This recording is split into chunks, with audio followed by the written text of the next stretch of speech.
오늘 우리에게 주신 하나님의 말씀은 어제에 이어서 마태복음 9장 18절부터 마태복음 9장 18절부터 26절까지 교독하고 마지막 절은 합독합니다. 마태복음 9장 18절부터입니다. 예수께서 이 말씀을 하실 때에 한 관리가 와서 절하며 이르시되 내 딸이 방금 죽었사오나 오셔서 그 몸에 손을 얹어 주소서. 그러면 살아나겠나이다 하니 예수께서 일어나 따라가시매 제자들도 가다니 12해 동안이나 혈루증으로 앓는 여자가 예수의 뒤로 와서 그 겉옷칼을 만지니 이는 제 마음에 그 겉옷만 만져도 구원을 받겠다 함이라. 예수께서 돌이켜 그를 보시며 이르시되 딸아 안심하라, 내 믿음이 너를 구원하였다 하시니 여자가 그 즉시 구원을 받으니라. 예수께서 그 관리의 집에 가사 피리 부는 남과 떠드는 무리를 보시고 이르시되 물러가라, 이 소녀가 죽은 것이 아니라 잔다 하시니 그들이 비웃더라. 무리들을 내보낸 후에 예수께서 들어서다 여자의 손을 잡으시며 일어나는지라. 다 함께요. 그 소문이 온 땅에 퍼지니라. 아멘. 오늘 또 실시간 유튜브를 통해서 선한 이웃의 기도의 향연 속에 새벽을 깨우는 우리 성도님들 모두에게 여호와 샬롬 지키시는 하나님의 평강과 풍성한 은혜를 축복합니다. 내가 주는 물은 영생하도록 솟아나는 생수와 같은 물이라 하신 그 생명력을 담기 위해서 새 포도주는 새 부대에 넣어야 함을 가르치신 후에 오늘 보면 18절 말씀, 예수께서 이 말씀만 하실 때에 한 관리가 와서 절하여 이르되 내 딸이 방금 죽었사오니 오셔서 그 몸에 손을 얹어 주소서. 그러면 살아나겠나이다 하니, 여기 한 관리라 하면 평행 구절이라고 일컫는 똑같은 구절이라 일컫는 마가복음 5장과 누가복음 8장에서 더 자세히 기록되어 있듯이 회당장 아이로를 말합니다. 당시 회당장의 직분은 회당을 총괄 감독하는 그 예배를 진행을 도맡은 중직자로 활동하는 자로서 19절 말씀에 예수께서 일어나 따라가시매 제자들도 가더니 이 도중에 특이한 사건이 일어납니다. 어떤 사건입니까? 20절 말씀에 그런 사건입니다. 12해 동안이나 혈루증으로 앓는 여자가 예수의 뒤로 와서 그 겉옷갈을 만지니 이는 제 마음에 그 겉옷만 만져도 구원을 받겠다 함이로다. 이 혈루증은 유독 부인들만 앓는 병으로서 레위기 15장에 이를 유출병이라고 명명하여서 부정하게 간주하고 접촉을 금한 이런 병이었습니다. 12해 동안이나 앓았으니 그간 온갖 치료 방법을 다 동원했을 것이 아니겠습니까? 그런데 모두가 다 화사가 되고 소문에 의하면 눈먼 자가 눈을 뜨고 앉은 베이가 일어나고 벙어리가 입을 연다는데 절망 중에 그 여인은 그 소문에 간절한 소망이 있었으니 바로 그 예수님을 만날 수만 있다면, 아니 그 옷자락만 스칠 수만 있다면 내가 나을 수 있겠다는 간절한 믿음이 있었다는 것입니다. 그래서 본문 22절 말씀에 예수께서 돌이켜 그를 보시며 이르시되 딸아 안심하라, 내 믿음이 너를 구원하였다 하시니 여자가 그 즉시 구원을 받으니라. 예수님이 옷자락만 만져도 나올 수 있으라는 그 간절한 믿음, 그 소망이 바로 우리가 히브리서 11장 1절부터 시작하면서 믿음은 바라는 것들의 실상이요 보이지 않는 것들의 증거와 같이 바로 이 믿음이 바라는 것이 실상이 되어서 보이지 않는 그 증거가 되어서 주님은 벌써 일을 다 하시고 따라 안심하라, 내 믿음이 너를 구원하였음이라고 선포를 하시는 겁니다. 이 일이 있은 후에 23절 말씀, 예수께서 그 관리의 집에 가사 피리 부는 자들과 떠드는 무리를 보시고, 그래서 여기 유대인 풍속의 초상이 나면 피리 부는 자가 대신 피리 부는 자가 와서 피리를 부면서 시끄럽게 하고 대신 울어주는 여자들을 고용해서 떠들게 합니다. 아무리 가난해도 이들을 시켜서 이 상갓집을 떠들썩하게 함으로써 그 슬픔을 잊어보자는 의도도 있다고 합니다. 제가 무역할 때 타이베이 대만에 가보니까 초상이 나면 거리를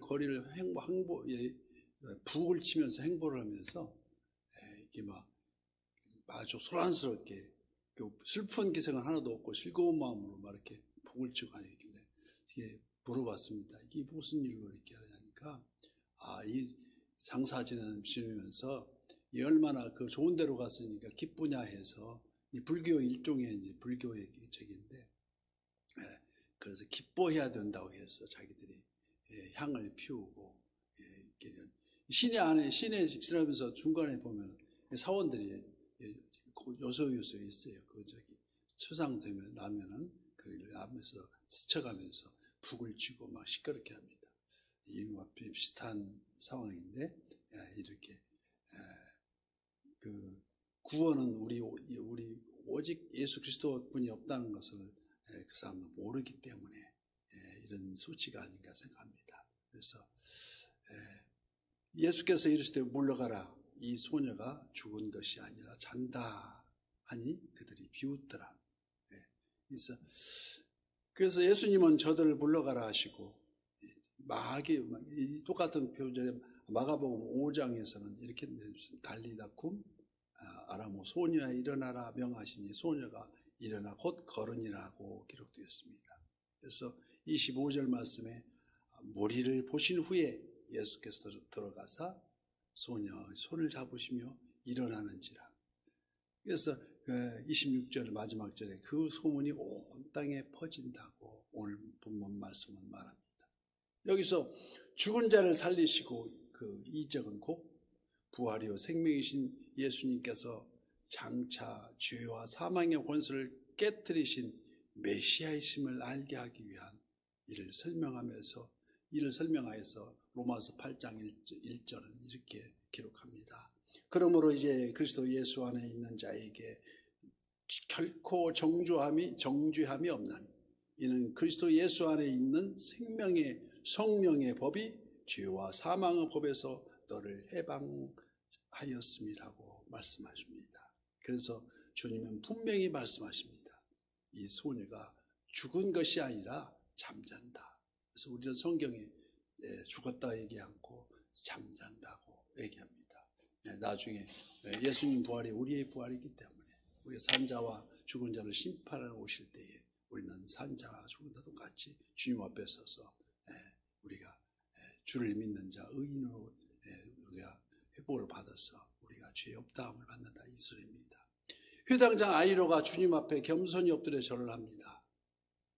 그는 첫째 믿음 안에 교만이 사라지고 스스로 죄인됨을 깨달아가는 바로 그 겸손입니다. 주님 앞에는 깨달은 겸손이 있었고 두 번째 또한 간절한 믿음이 병을 낫게 하는 것이 아니겠습니까? 딸아 내 믿음이 너를 구원하였느니라. 예수님 옷자락만 만져도 나을 수 있다는 그 간절한 믿음, 그 진정한 믿음만이 주님을 감동시키는 이적을 불러와서 치유의 계기를 이룬다는 것입니다. 그래서 세 번째 믿음은 불안과 공포에서 평안을 가져옵니다.